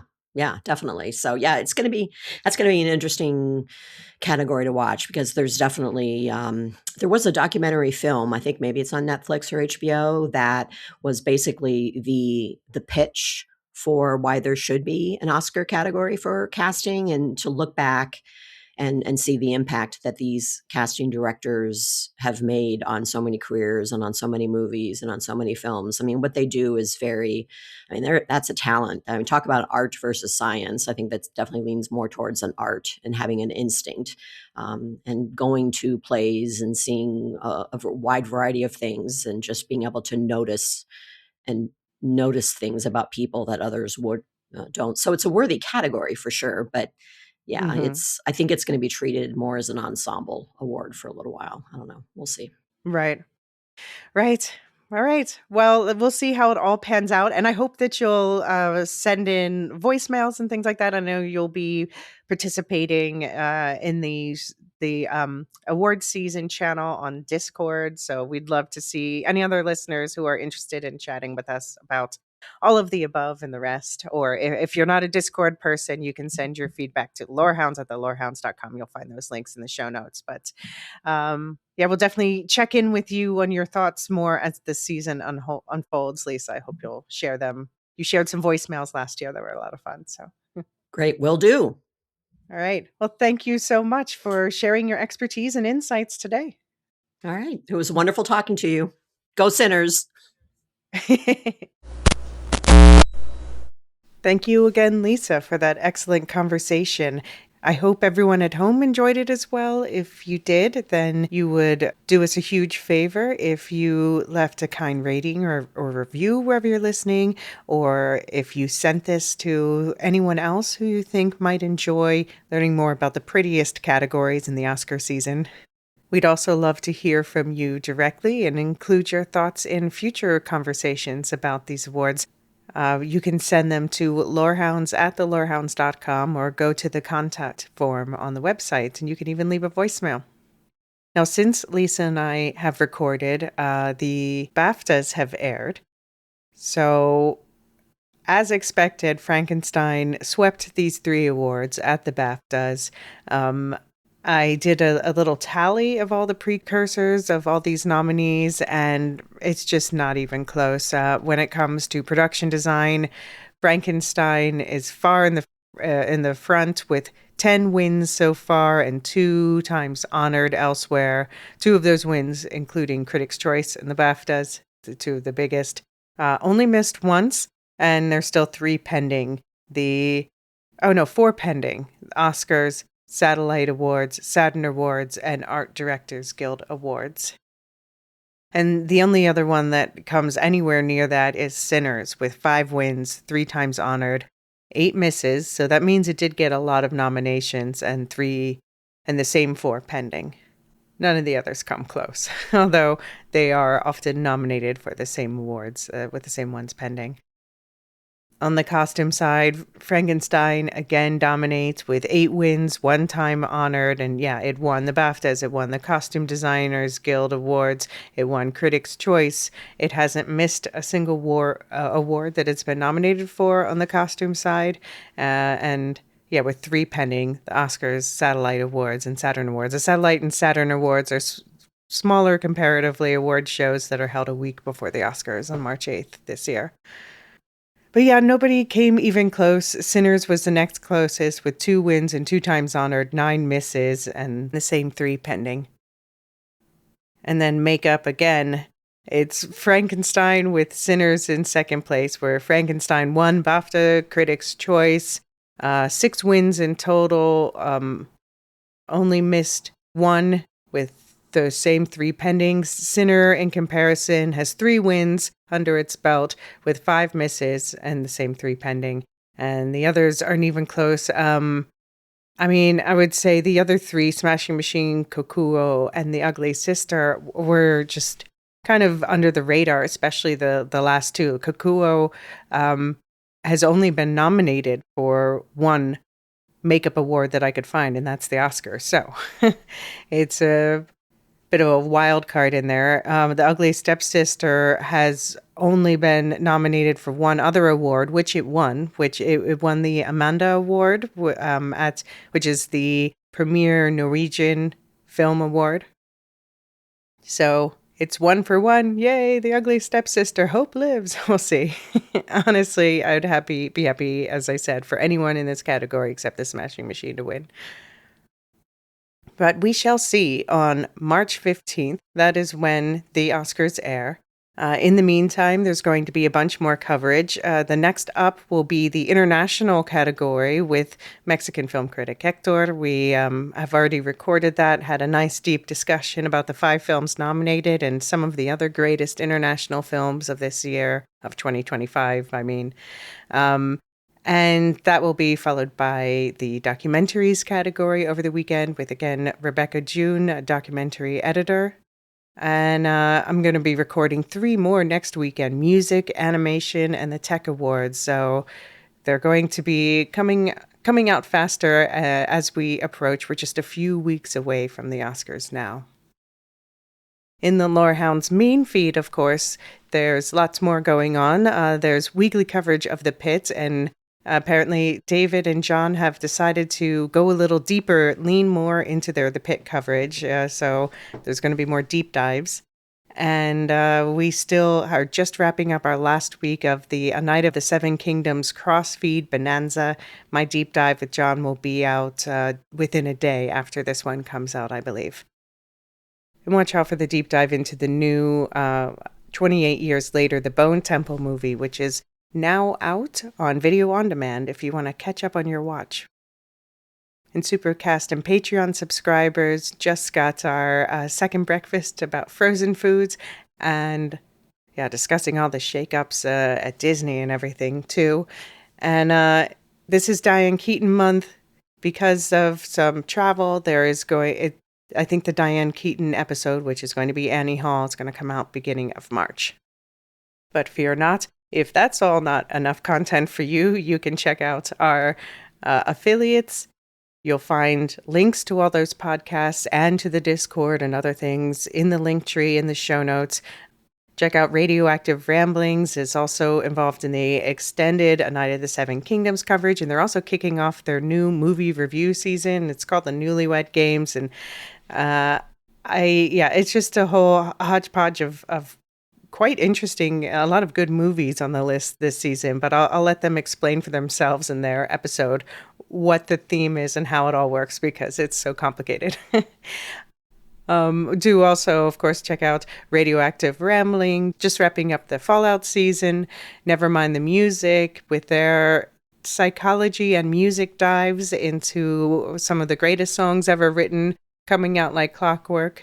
Browse their catalog if you haven't done so yet. And of course, my own We'll Shift Us in a Star Wars Canon Timeline podcast. You'll find links to that in there as well. And of course, I can't let you leave without our special thank yous. Thank you to our Discord server boosters who help us to secure all the bells and whistles there. Aaron K, Tilla the Thriller, Duve71, Athena Ajalea, Lestu, Nancy M, Ghost of Perdition, Radioactive Richard, and Adrian. Thank you to all of you listeners. If you are listening to this, I am so deeply appreciative of that.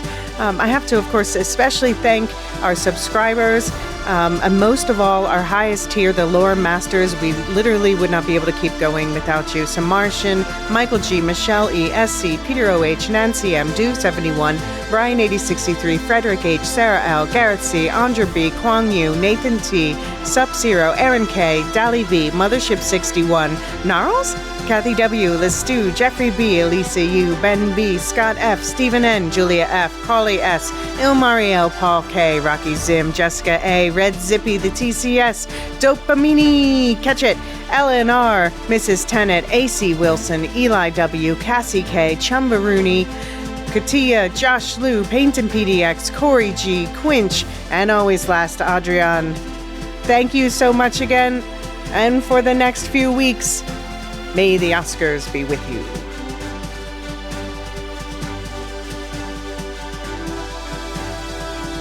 Happy death race to those who celebrate. The Lorehounds podcast is produced and published by The Lorehounds. You can send questions and feedback and voicemails at thelorehounds.com/contact. Get early and ad-free access to all Lorehounds podcasts at patreon.com/thelorehounds. Any opinions stated are ours personally and do not reflect the opinion of or belong to any employers or other entities. Thanks for listening.